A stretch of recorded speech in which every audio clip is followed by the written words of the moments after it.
Nach den Vorkommnissen vom Wochenende, wie ist man an den Tritt gekommen?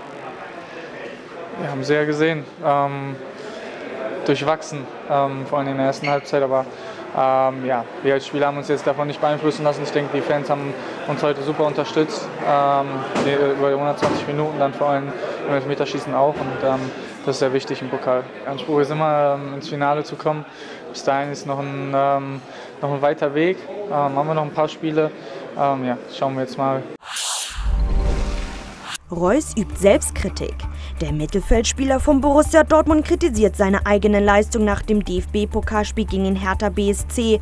Lob gibt es hingegen für seine Teamkollegen. Ja, schade, ich hätte gerne geschossen, aber die Jungs haben es gut gemacht vom Punkt, und ja, war ein spannendes Spiel bis zum Schluss, und ja, wir waren dann hinterher im Elfmeterschießen natürlich der glückliche Sieger.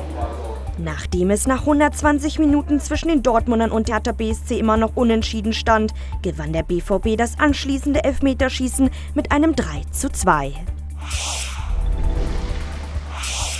Bayern hofft auf Ribéry-Comeback. Nach Sport1-Informationen fällt am Donnerstag die Entscheidung, ob Franck Ribéry im Champions-League-Spiel gegen den FC Arsenal auflaufen wird. Er möchte so schnell wie möglich zurück, sagte Bayerns Mittelfeldspieler, der sich Ende Januar einen Muskelfaserriss zugezogen hatte. Angesichts der Schwere seiner Verletzung ist ein Einsatz allerdings unwahrscheinlich. Die Partie findet am 15. Februar in der Allianz Arena statt.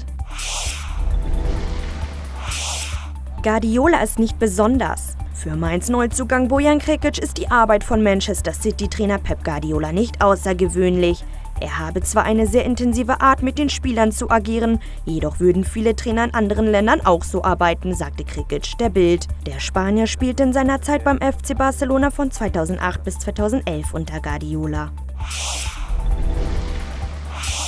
Aktenzeichen XY sucht nach vermisstem HSV-Manager. Seit einem Monat wird der Merchandising-Leiter Timo Kraus vom Hamburger SV gesucht.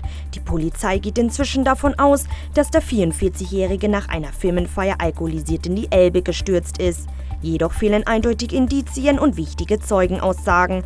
Die TV-Sendung Aktenzeichen XY bittet nun um Mithilfe, um den Familienvater endlich zu finden. Mit den Sport 1 News immer up to date. Hallo und herzlich willkommen, liebe Zuschauer.